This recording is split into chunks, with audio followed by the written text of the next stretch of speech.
Amigos, ¿qué tal? Bienvenidos a Cambio de Agujas. Hoy con nosotros se sienta un maquinista muy especial, Benito, de Jacksonville. Mike, ¿qué tal? ¿Puedes presentar y decirnos un poco de ti? No sé, bueno, contarnos cosillas. Claro, mi nombre es Mike Harden. Nací y crecí en Jacksonville, Florida, en los Estados Unidos de América. Soy el noveno de 12 hijos. Soy de una familia católica. Éramos muy pobres, pero estábamos contentos porque somos todos del mismo padre y de la misma madre. Estudiábamos en escuelas católicas y después íbamos al instituto público.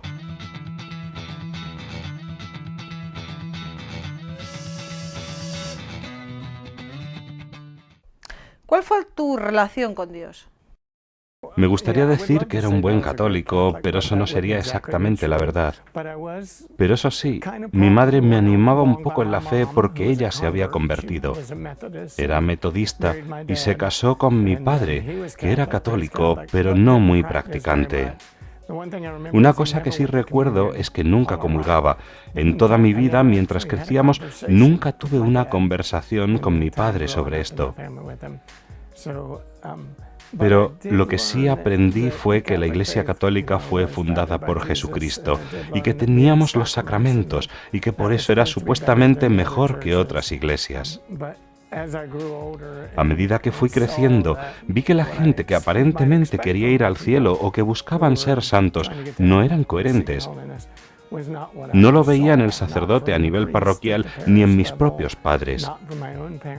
Mi madre era conversa y estaba siempre intentando hacer las cosas bien. Pero solo tenía una metodología protestante como base. Así que recordaba sus tiempos de protestante cuando era joven para entender lo que significaba conocer a Dios y cómo tener una relación con Jesús, hasta que entró en la renovación carismática. Cuando veías todo esto, ¿qué pensabas? Estando en el movimiento carismático, empecé a caer en la cuenta de que tener una relación con Jesucristo es algo real y algo que se debe buscar. Por tanto, yo trataba de hacer eso. Cuando era joven, decía, ok, Jesús, yo quiero amarte y tener parte en esto. Y así entré por ese hueco. Creo que los sacramentos que recibí en la iglesia estaban obrando en cierta medida. Yo cargaba con una desventaja, y es que mi padre tenía un vicio muy fuerte con la pornografía. Por tanto, los 7 chicos en la familia descubrimos su almacén de pornografía a una edad muy temprana. Algunos con 5 años y yo con 9. Tienes ese pecado grave colgando de tu cuello cuando estás seducido por la impureza. El demonio tiene sus tentaciones y nos atraen fácilmente debido a nuestra naturaleza caída. Yo tenía ese pecado grave. Caes en eso. Él no sabía que estábamos viéndolo, pero nosotros sí lo sabíamos y anhelábamos más. Te cambia tu idea sobre la mujer. Y cuando fui al instituto, pensaba que tenía que ser atractivo para las mujeres. Eso es lo que tenía que hacer en lugar de buscar a Dios. Al empezar el instituto, el grupo de los carismáticos desapareció y a mí solo empezó a interesarme el resultar atractivo para las chicas. Al siguiente año, al iniciar el instituto, después de haber estado tantos años viendo el material que mi padre tenía de pornografía y teniendo todos los pensamientos y practicando todos los pecados a lo que esto lleva, el demonio estaba encantado de poner en mi camino chicas jóvenes que me inducían a caer más en el pecado. Cuando terminé el instituto, todavía creía en Dios. Si el equipo de fútbol estaba perdiendo el partido, rezaba. En los últimos momentos del partido decía, oh Dios, por favor, ayúdanos. Y es asombroso ver cómo, aún así, nos bendecía por ese algo de fe que todavía tenía en mi corazón. Pero estoy convencido de que lo que ya no creía era que la Iglesia Católica era el camino. ¿Tú rechazaste entonces la fe católica y creíste más en otras... Bueno, no tanto. Era solo como, vale, Dios es real, pero está allí a lo lejos. No me va a echar nada en cara, ¿sabes? No estoy siendo injusto. Estas mujeres me buscan y es la manera de ser popular. No hay nada malo en jugar al fútbol y hacer daño a las personas. Así es como te haces popular y entretienes a la gente. Por tanto, me justificaba, como solemos hacer cuando elegimos hacer algo, aunque sabemos que está mal. Lo justificamos sin más. Decidimos que está bien el hacer ciertas cosas, aunque en nuestro corazón sabemos que no es así. Así que lo justificaba. No pensaba necesariamente que otros cristianos eran mejores y nunca pensé que Dios existiese. Solo pensaba que no iba a estar enfadado conmigo porque estaba en pecado grave in secula seculorum. Y no veía la necesidad de confesarme, porque lo hice la última vez antes de la confirmación y creía que eso ya no tenía que confesarme otra vez después de la confirmación, porque ya era suficiente con eso. Después de confirmarme cuando estaba en primero de la ESO, me parecía que no era más que un ritual que tenía la Iglesia, pero que no nos cambia. Nadie nos había explicado otra cosa, así que hubiera sido difícil saberlo si no te explican que este sacramento realmente nos cambia y nos hace personas diferentes. Y el Espíritu Santo marca nuestra alma con un sello indeleble. ¿Fuiste al instituto y después a la universidad? Fui al instituto y después inicialmente me puse a trabajar. Tenía trabajo en un banco y después cambié para trabajar en un mercado de pescado y poder estar junto a mi hermano. ¿Cómo fue el cambio en ti? Las cosas se ponían peores con el paso del tiempo.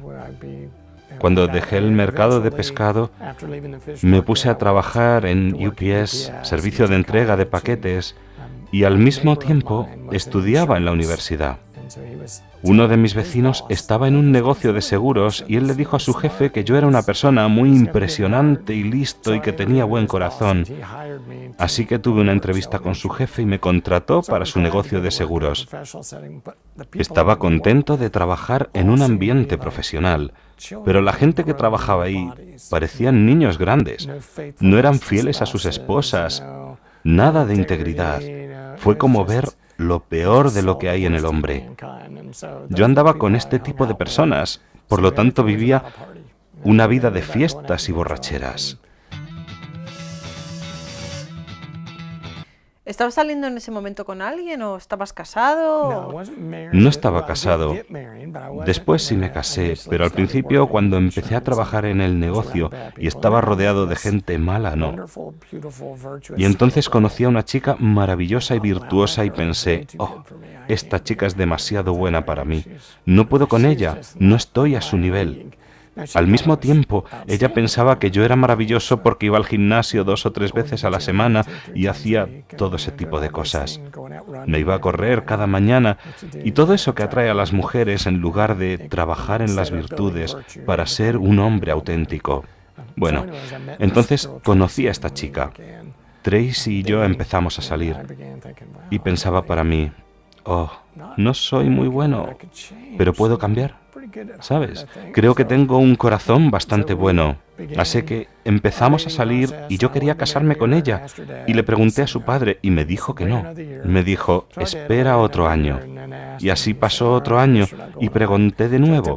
Y él dijo, bueno, supongo que no la vas a dejar. Así que pasó otro año y estuvimos saliendo durante 3 años antes de casarnos. Pero antes de casarnos es cuando de alguna manera comenzó mi conversión.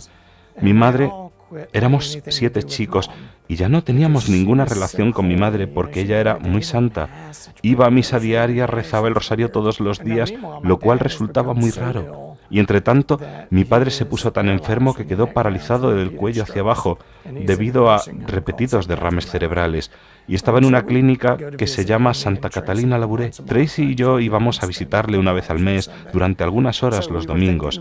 Y pensaba que por mi parte estaba muy mal el no haber tenido ningún trato con mi madre durante 2 años. A los 25 años pensé que debería llamarla y la llamé. Le dije, hola mamá, ¿qué tal estás? Y me contestó, muy bien Michael, ¿qué tal estás? Y le dije, estoy bien. Bueno, pensaba que debería ir a visitarte y dijo, me ha sobrado comida, ¿por qué no vienes y comes aquí? Así que fui a comer con ella ese jueves y comí de las sobras y jugamos un poco. Y me dijo, ¿vendrías otra vez el jueves que viene? Y le dije que sí. Pensé que yo era mucho mejor que todos mis otros hermanos. Es curioso cómo el demonio nos engaña. Y empecé a ir todos los jueves, y después de más o menos 3 o 4 meses de estar yendo cada jueves y comer y hablar con ella algunas horas, me preguntó, Michael, ¿me puedes hacer un gran favor? Le dije, claro mamá, ¿qué puedo hacer por ti? ¿Puedes empezar a rezar un rosario diariamente por tu padre? ¿Sabes? Está paralizado del cuello hacia abajo. Solo pide a Dios por su curación. Al movimiento carismático le va mucho eso de la sanación y pensé en mi interior, eso nunca va a ocurrir. Ella dijo, eso, o que Dios se lo lleve al cielo. Entonces pensé, vale, así puedo dar otra opción a Dios. Así que le dije que claro, que yo podía hacer eso. Y yo me sentía muy santo porque apagaba literalmente durante 12-15 minutos cada día el canal de rock and roll y rezaba por mi padre. Eso era para mí asombroso. Yo sentía que la santidad me estaba entrando y estaba un poco sorprendido de que otros no lo notasen. Más o menos 8 meses más tarde murió mi padre. Y entonces mi madre me dijo, ahora tienes que rezar el rosario por el alma de tu padre, porque está en el purgatorio. Y pensaba para mí, eso es muy tierno, mi madre es muy inocente, cree en el purgatorio. Piensa que hay un sitio para la gente mala después de la muerte y que allí tienes que pagar por todo lo que hiciste en la tierra. Y pensaba que yo sabía más porque todo eso era una tontería. Me encantaba mi madre y estaba acostumbrado a rezar el rosario, y le dije que los seguiría rezando. Y así continué, y sentía que crecía mucho en santidad. ¿Y qué pasó para que salieras de todo esto? Para que realmente dijeras, rezar el rosario, creer los mandamientos, cumplirlos, va a llevarme a la santidad. ¿Qué pasó en ti? Después de 9 meses y medio, ya estaba casado. Justo antes de que muriese mi padre, él estuvo allí en su silla de ruedas. Como 9 meses después de su muerte, más o menos 4 meses después de casarnos,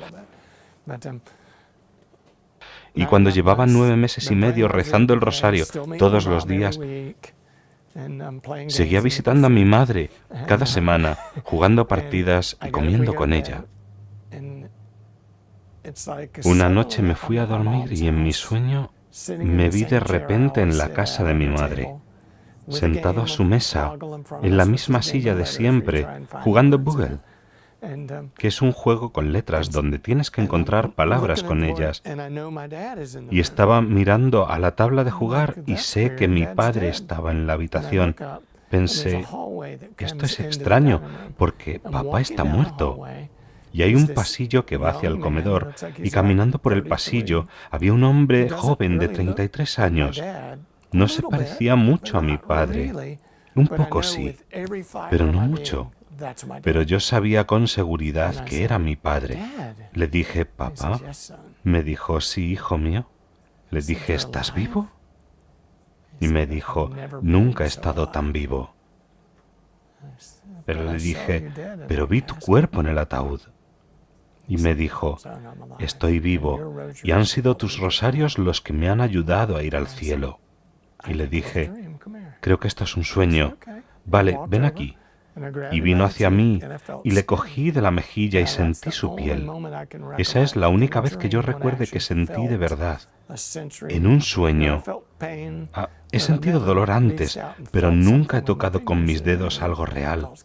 Sentí su piel y le dije, ¿estás vivo de verdad? Me dijo, sí, y tus rosarios me han ayudado mucho. Me han ayudado mucho para ir al cielo. Así que no pares de rezar el rosario. cada día reza el rosario, hijo. Y le dije como, vale, papá. Tenía un montón de preguntas sobre el cielo, si de verdad hay ángeles flotando en las nubes y todas esas cosas tontas. Bueno, si no tienes ninguna idea de la fe, eso es más o menos todo lo que te puede surgir. Así que tenía todas esas preguntas tontas, pero se fueron de mi cabeza y le agarré de la mano. Y salimos del comedor hacia la puerta de casa. La casa de mi madre estaba construida con un sótano. No sé por qué la construyeron así en Florida. Teníamos que subir 14 escalones para salir hacia la calle, y mientras cruzamos la calle, desapareció. Y de repente me llené de una gran tristeza y decía, oh no, papá se ha ido. Esa fue la única conversación que tuve con mi padre. Fue 9 meses después de morir. Y de repente me llené de una alegría rebosante. Decía, papá está en el cielo, es asombroso. Y empecé a sentir esperanza. Lo entiendo como si fuera la esperanza del Espíritu Santo recordándome que hay más en la vida de lo que pensaba, más de lo que había comprendido hasta entonces. Pero pensándolo bien me dije, ¿o ha sido solo un sueño? Solo un sueño. Ya, rezo el rosario y simplemente tengo que continuar ofreciéndolo por papá. Así seguir rezando el rosario para librar el alma de mi padre del purgatorio. O sea que tuviste el sueño, pero no cambiaste nada. Eres tú duro de convencer. ¿Qué pasó después? 2 semanas después estaba en la casa de mi madre y me entró sueño, me dormí. Ahí estaba, y esta vez estaba sentado en el sillón de mamá. He llegado a llamar a este sillón el sillón del creyente, y enfrente está el sillón del no creyente. Ahí estaba sentado mi hermano, que había dejado la iglesia y se había hecho baptista, y de repente percibo que papá estaba en la habitación, y di la vuelta para mirar hacia el pasillo, y viene el mismo hombre joven caminando. Ahora mi hermano ya no estaba ahí. Él se había asustado cuando dije, papá está aquí, y le miré, me di la vuelta y Pat ya no era parte del sueño. Y ahí estaba papá, caminando por el pasillo. Y le dije, ¿así que estás vivo de verdad? Y me dijo, sí, hijo, estoy vivo. Ya te dije que estoy vivo. Y le dije, así que si estás en el cielo, sí, y tus rosarios me han ayudado mucho a llegar ahí, hijo. No dejes de rezar el rosario todos los días. Y le dije, ¿sabes, papá? Pensaba que era un sueño y me dijo, ya lo sé. Y yo le dije, ven aquí.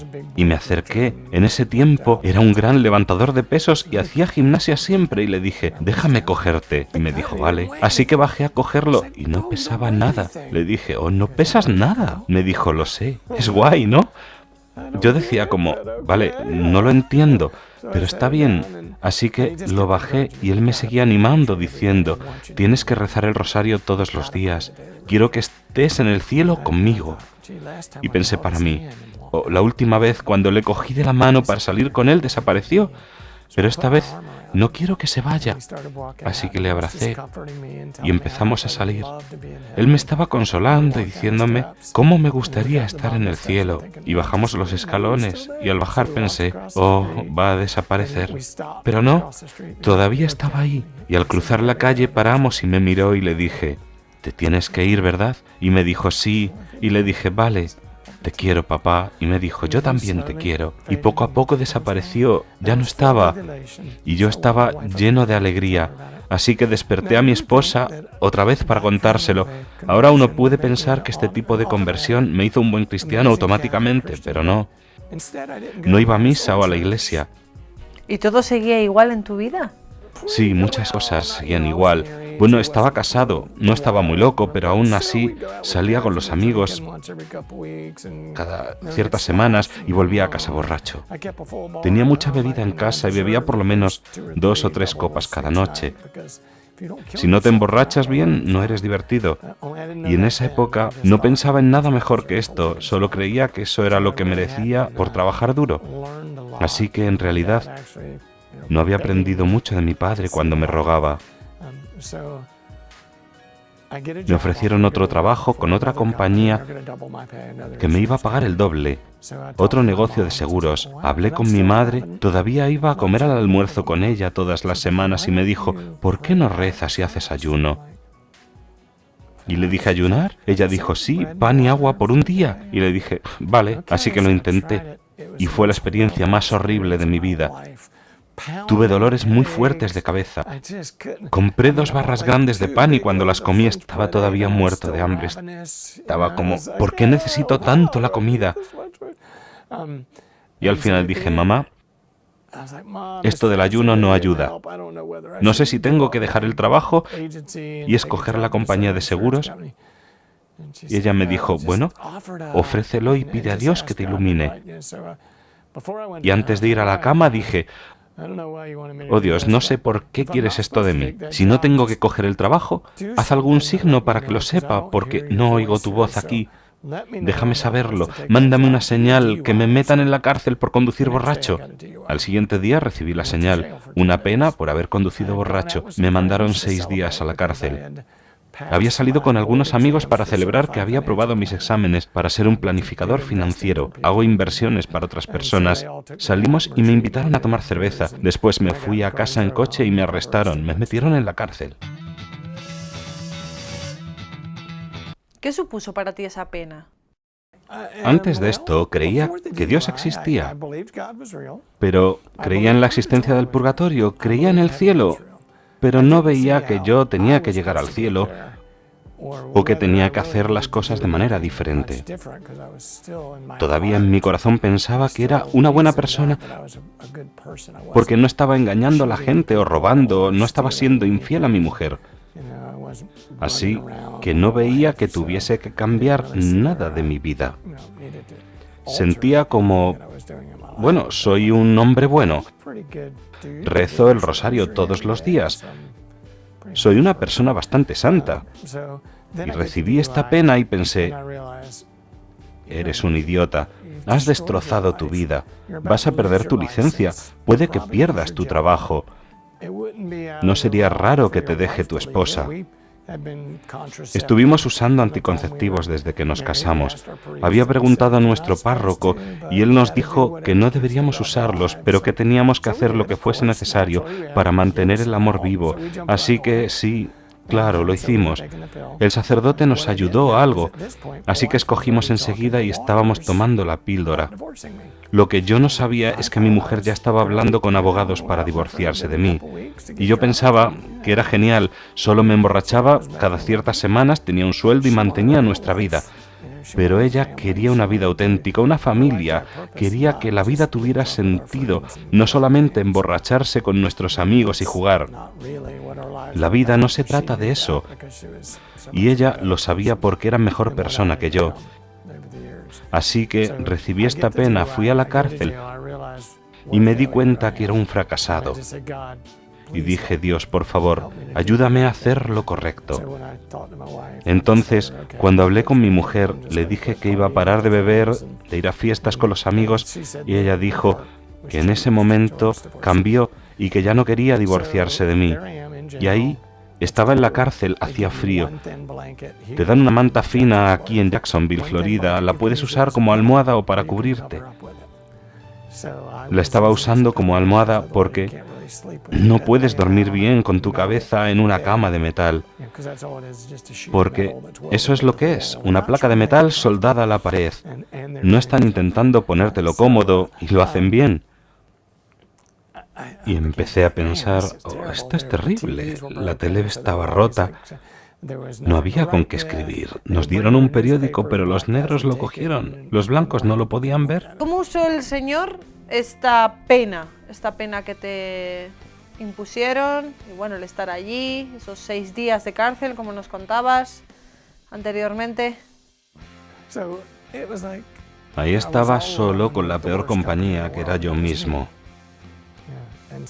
Tuve mucho tiempo para pensar sobre lo que escogía y lo que estaba haciendo. Algunos negros vinieron de una iglesia bautista local. Iban a hacer una reunión para tratar la Biblia y nos preguntaron si alguien quería ir. 30 de nosotros nos apuntamos. ¡Qué bien! Hay algo para leer.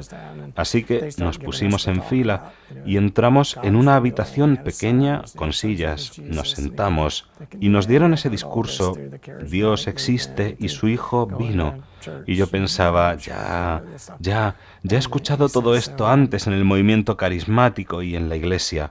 Claro que sé todo esto. Y yo pensé, ¿cuándo vamos a abrir la Biblia?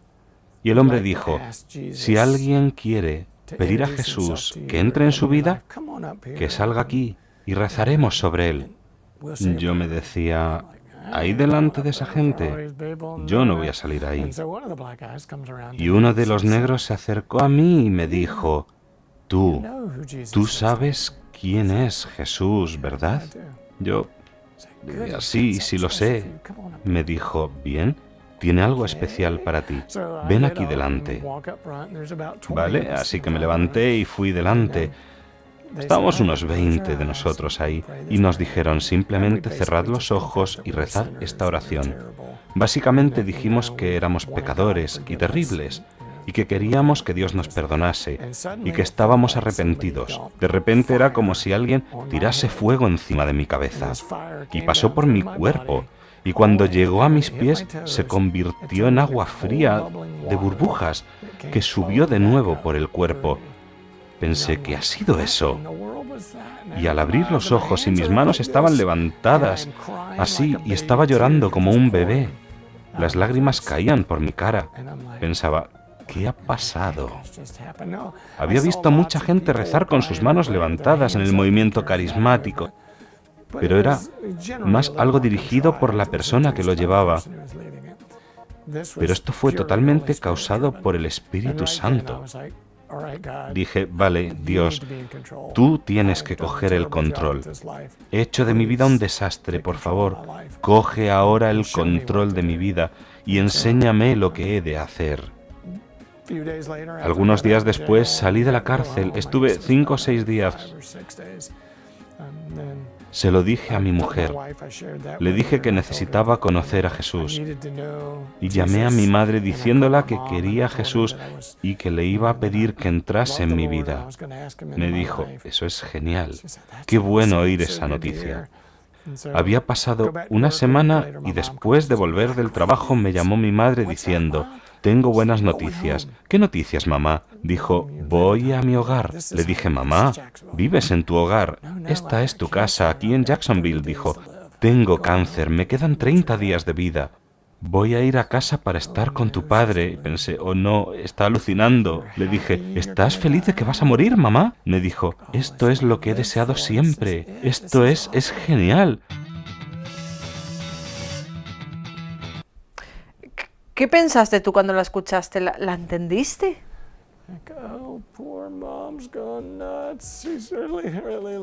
Pensaba, mamá se ha vuelto loca. De verdad, ha perdido la razón. Pero fue así. Su salud empeoró rápidamente y una hermana mía de Georgia, que se había desviado, tenía adicción a las drogas, vino a Jacksonville con sus 4 hijos y terminó viviendo con mi madre. Y mi madre, al final, fue a vivir con su hermana, que era quien la cuidaba. 4 o 5 de nosotros hacíamos turnos para estar con ella, especialmente cuando estaba más cerca de la muerte. La noche que murió, ella quiso tener una conversación personal con cada uno de sus hijos. En ese momento, yo no tenía idea sobre qué tenía que hacer.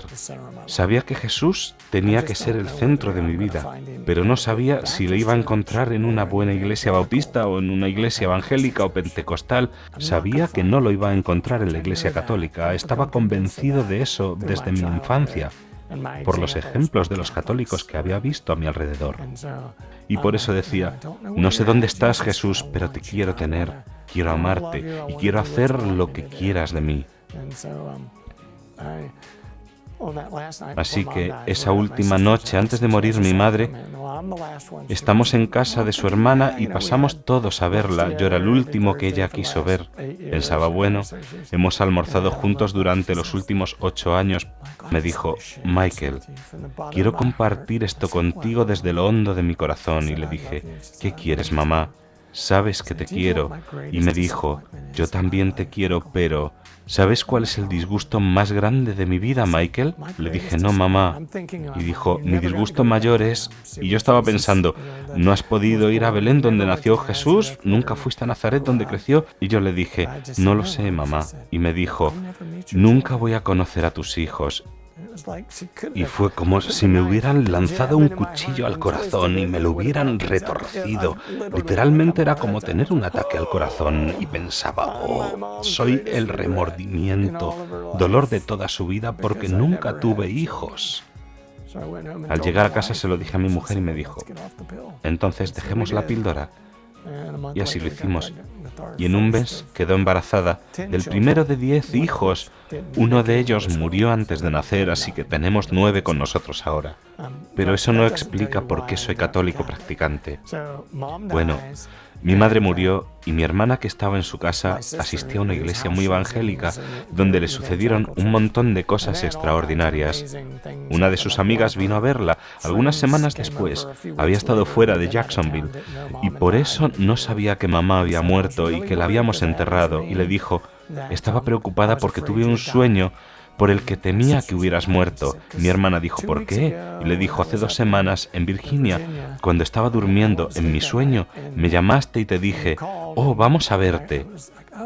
Mi esposo y yo fuimos ahí deprisa y cuando abrimos la puerta y entramos, vimos que alguien estaba muy enfermo y había ángeles por todo el techo de la casa. Madre mía. Toda la casa estaba rodeada de ángeles. Era como si estuvieran esperando a llevarse el alma de alguien cuando muere. Sí que yo pensaba que a lo mejor habías muerto, pero no fuiste tú. Me alegro. Era mi madre. ¿Cómo afectó la muerte de tu madre en tu conversión? ¿Qué cambió en ti? Una vez que murió mi madre, empecé a rezar por su alma para librarla del purgatorio. Ahora, antes no lo mencioné, pero los 8 años que estuvimos juntos, mi madre me llamaba por las noches, a las 11 o 12 de la noche. A esa hora normalmente yo estaba borracho después de haber estado bebiendo vodka o martinis, lo que fuese. Y siempre destrozaba mi diversión porque justo me llamaba a esa hora. Y se me quitaba ese sentimiento placentero que tenía. Así que fui a acostarme 2 semanas después de su muerte y sonó el teléfono. Y antes de cogerlo pensé, sé que es mamá. Ahora sé que esto es otro sueño, pero lo cojo y digo, ¿mamá? Y me dice, sí, hijo. Le dije, ¿estás llamando desde el cielo? Me dijo, sí. ¿Y puedes imaginar el coste de la llamada a esta distancia? Era tan graciosa. Criaron 12 hijos y mi padre tuvo que jubilarse. Dejó de trabajar en la oficina de correos cuando todavía quedaban 8 hijos en casa. Ganaba 25.000 y cuando se jubiló recibía la mitad de eso. Con 8 niños en casa. Tenía que criarlos solo con 12.500 al año y le habían negado cualquier tipo de ayuda estatal. Así que no recibieron nada. Estaban demasiado orgullosos. Ella diseñó un presupuesto donde tenía en cuenta hasta el último centavo de cada mes. Y muchas veces después de que se jubilara mi padre, al llegar a los últimos días del mes, no tenía para pagar la luz. Eran $140 y no íbamos a tener electricidad. En aquel entonces, aquí en Jacksonville, te cortaban la luz el día siguiente si no pagabas a final de mes. Y siempre llegaba un cheque ese día y podíamos hacer el pago. Así empecé, incluso en mi juventud, a ver ejemplos de la existencia de Dios, pero eso no suprimió mi vida de pecado y mis borracheras. Entonces mi madre estaba bromeando sobre el hecho de que me estaba llamando desde el cielo y me dijo: ¿sabes, hijo? Tus rosarios sí me ayudaron a entrar antes en el cielo. Así que no dejes de rezar el rosario, tienes que estar aquí conmigo. Entonces rezaba con más fervor el rosario porque me dije: ¡qué bueno! Esto verdaderamente es algo que funciona. Mi esposa y yo empezamos a ir a la iglesia periódicamente. No me confesaba ni nada. Llegados a este punto, dejé de beber y dejé la pornografía porque me dije a mí mismo: si tengo que dejar uno, dejo los dos y ya está. Y ahora mirando hacia atrás, esto fue una gracia muy grande, y la Virgen María intercedió por mí ante su Hijo porque yo era fiel al rezo del rosario. Lo hiciese o no con todo el corazón. Ella podía decirle: mira, hijo mío, estás repitiendo las palabras que mandaste desde el cielo. Vale, dejas la pornografía, dejas el alcohol. ¿Cómo pasas a ser una buena persona, digamos un buen católico? ¿Qué pasos das? Empecé a pensar: ¿qué tipo de persona tengo que ser? No sé, cuando mi madre murió, ella quería que yo tuviera el cuadro del Sagrado Corazón que colgaba en nuestra casa mientras crecimos. Cuando nos enterábamos de que estaba enferma, mi esposa y yo le pusimos un marco nuevo. Supimos que le quedaban de 3 meses a 1 año de vida y pensamos que iba a ser 1 año. Murió 29 días después del diagnóstico. Bueno, el Sagrado Corazón estaba en la sala de estar de mi casa y como sabía que Jesús es el Hijo de Dios, yo me sentaba en el sofá y hablaba con él. Decía: Señor, quiero servirte, pero no sé a qué iglesia debo ir. Pat está en una iglesia bautista muy buena y Bob está en la evangélica. ¿Dónde te puedo encontrar? Muéstrame el camino. Ah, sí, mi hermana, la que era drogadicta, estaba viviendo en la casa de mi madre con sus 4 hijos y trabajaba para mí a tiempo parcial. Yo no sabía que estaba tomando drogas. Ella trajo un libro llamado La ciudad mística de Dios, de María de Ágreda, una monja española. Es una revelación mística de la Virgen María, y ella me dijo: este libro es fantástico.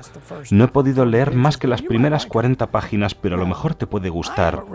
Ahora, yo no había leído un libro en 20 años, y cojo La ciudad mística de Dios e intento leerlo, y es como si leyese jeroglíficos. Estaba en pecado mortal desde los 9 años. Todos los días estaba cometiendo pecados mortales y ahora estaba leyendo un libro de eso. Y estaba como: esto no funciona. Y empecé a decir: Espíritu Santo, si yo tengo que comprender este libro, por favor, ábreme los ojos para que pueda entender lo que me quiere decir.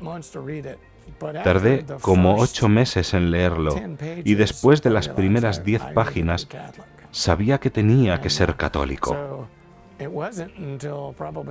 Fue casi 1 año más tarde cuando me confesé, porque yo, qué bien lo hace el demonio para confundirnos, yo llegué a la conclusión de que estaba bien porque ya había confesado mi pecado en mi corazón. ¿Sabes? No tenía que decir a un sacerdote todas esas decenas de miles de pecados que había cometido. Así que, pero caí en la cuenta de que es en la iglesia donde se encuentran las soluciones. Y cuanto más leía el libro me consumía. Así que se lo di a mi esposa, que nunca había leído un libro religioso en su vida, y la cual se había convertido a la fe católica unos meses antes. Bueno, se convirtió 1 año después de casarnos. Y se convirtió porque mi madre la impresionó. Ella me dijo: no fuiste tú. Y yo le decía: sí, ya lo sé, yo estaba borracho todas las noches. Pero como leía el libro, empecé a contarle acerca de él. Y ella empezó a leerlo y me decía las cosas que leía y yo le explicaba a ella. Así que yo empezaba a entenderlo y cada noche siempre rezaba al Espíritu para que me iluminase. Lo leía y después hablaba con mi esposa. Entonces ella estaba como muy emocionada con la Iglesia y la importancia de la Virgen María y la Iglesia. Yo sabía entonces que yo necesitaba mucha ayuda. Me presentaron algo que se llamaba la Divina Voluntad. Esta mujer, Luisa Picaretta, y sus experiencias místicas, y estaba leyendo eso y me parecía algo tan extraño y tan más allá, y no comprendía cómo funcionaba. Así que estaba rezando así: Señor, ¿qué tengo que hacer? Solo tengo que hacer la divina voluntad. Y el Señor me dijo: no, necesitas conocer la fe.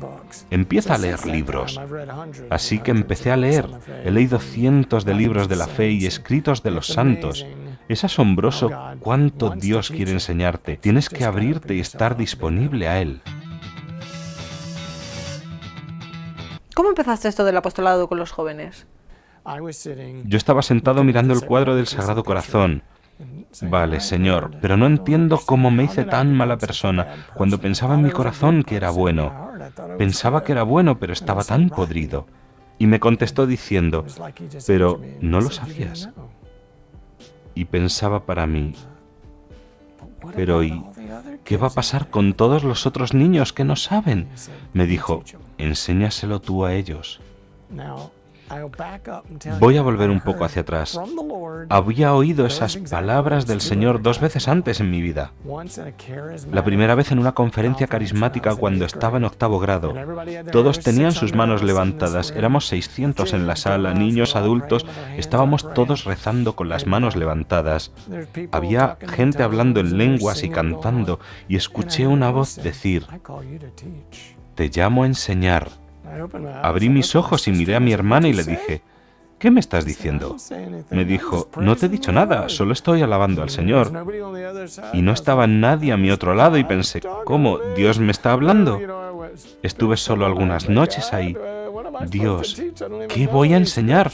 No sé casi nada, ni siquiera veo las Escrituras, soy católico, no leemos la Biblia, no sé de qué puedo hablar.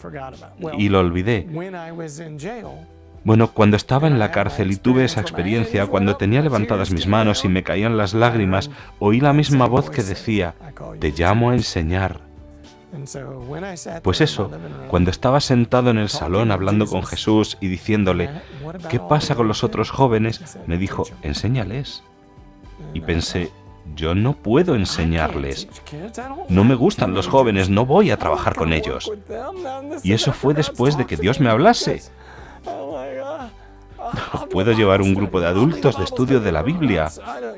Los únicos adolescentes que conocía eran mis sobrinos, que eran muy rebeldes y no querían a sus padres y estaban muy metidos en las fiestas. Y no les gustaban ir a la iglesia porque pensaban que era una tontería, así que... Y decía que no podía hacer eso.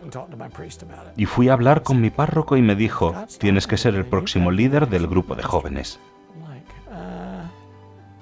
Y le decía: bueno, voy a ver, padre, pero no puedo conducirlo, lo tengo prohibido. Y le dije: ¿qué clase de persona soy para esto? He sido penalizado. Y me dijo: pues entonces no lleves a los jóvenes a ningún sitio. Y le decía: ok. Y una semana más tarde había terminado de leer el libro La ciudad mística de Dios. Y estaba hablando con Jesús diciendo: no puede ser que me estés pidiendo esto. Tiene que ser mi subconsciente. No puedes estar pidiéndome enseñar a jóvenes. No sé nada. No me gusta tratar con jóvenes. ¿Sabes? No queremos niños. No puede ser que me estés pidiendo eso. Si de verdad quieres que empiece con un grupo de jóvenes y que les enseñe, vas a tener que mandarme a alguien para que me ayude. Y entonces al día siguiente estoy en el coro de la iglesia cantando. Era muy activo, aunque todavía no había acudido a la confesión, pero, ¿sabes? Me sentía muy santo y estaba seguro de que podía sacar brillo a mi aureola. Así que al día siguiente, después de cantar, un hombre joven se me acerca y me dice: ¿eres tú Mike Harden? Y le dije: sí, yo soy. Y dice: yo con algunos de mis amigos hemos estado en algunas conferencias en un sitio de Ohio que se llama Steubenville. y estos retiros son muy dinámicos y queremos hacer un retiro para los jóvenes aquí. Y les dije, oh, eso está muy bien. Y dijo, el párroco me dijo que necesitábamos tu permiso para hacerlo. Decía yo, oh, supongo que soy el líder del grupo de jóvenes ahora. Y le dije, la única manera de que podemos hacerlo es si tú me ayudas a poner en funcionamiento esto. Y dijo, estaría encantado, así que hicimos un retiro y empezamos un grupo de jóvenes. En julio hará 24 años que está funcionando. Así que de verdad el Señor cambió tu vida. Oh, Dios mío. Sí. ¿Sabes? Ahora el ayuno se ha convertido en parte de mi vida durante 20 años. Normalmente ayuno algunos días a la semana, los miércoles y los viernes son días de ayuno para mí. El Señor nos ha bendecido con 9 hijos maravillosos, todos de verdad aman a Dios, confían en Él. Ha habido una riada constante de milagros, de sus intervenciones, y ha habido luchas, muchas luchas y dolor también. Pero Dios es tan bueno siempre, y su amor no es comparable. Mencionaste antes la confesión. ¿Cuándo por fin decides confesarte y cómo es para ti ahora el cumplimiento de este sacramento? ¿Qué significa para ti? La confesión ahora para mí es semanal. Fue unos 5 meses después de la muerte de mi madre, cuando una vecina nuestra, recién llegada al barrio, que era católica, me dijo, con todas estas cosas religiosas que estás haciendo, estás rezando el rosario y todo, ¿con quién te confiesas? Y le dije, oh, no creo que necesite confesarme porque ya he confesado mis pecados directamente con Dios. Y me dijo, estás loco. Jesús dio a los apóstoles el poder de perdonar los pecados y tú no te vas a aprovechar de eso. ¿Vas a tener la esperanza de que estés perdonado solo porque pensaste en pedir perdón? Y le dije, sí, suena ridículo, ¿verdad? Dijo, sí. Y me dijo, hay confesiones en 1 hora, ¡vamos! Ella y yo fuimos a confesarnos. Y yo fui el último porque tardé 1 hora y media en confesarme para poder decirlo todo. Mike, ¿ves un cambio en tu relación con Dios? ¿Llegas a ver el antes y el después?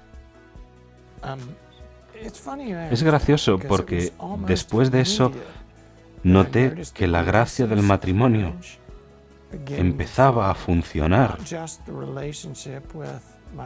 No solo la relación con mi esposa, sino que empecé a discernir la autoridad que se me había concedido como esposo y como padre, y cómo se aplica esa autoridad. No es que tuviese el derecho de decir a otros lo que deben hacer, pero tenía el derecho de servir a las personas y mostrarles lo que es el amor y la verdad.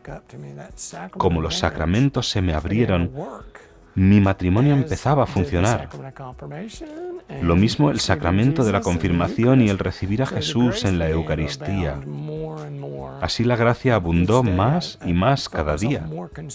Sentí que me consumía más el deseo de conocer al Señor y vivir la fe.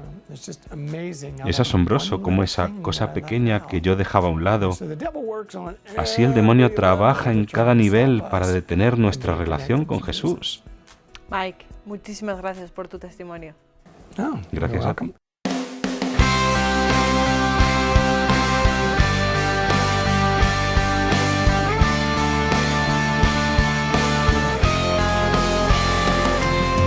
Amigos, ayuno, confesión, misa diaria a ser posible.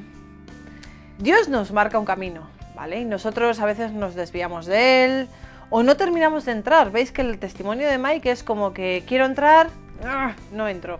Quiero entrar, vuelvo a fallar. El camino que tiene Dios para nosotros está marcado y nosotros tenemos que hacer lo posible por seguirlo. Él nos espera al final. El rosario es importante. Me ha gustado todo lo que nos ha contado Mike sobre el rosario, sobre cómo su padre y su madre le daban las gracias y cómo ellos pasaban al cielo. Qué bonito, qué bonita relación. Después de muertos, mirad Mike cómo sigue esa relación con sus papás. Amigos, no os desvíes del camino, o por lo menos intentar no hacerlo demasiado. Gracias por estar ahí.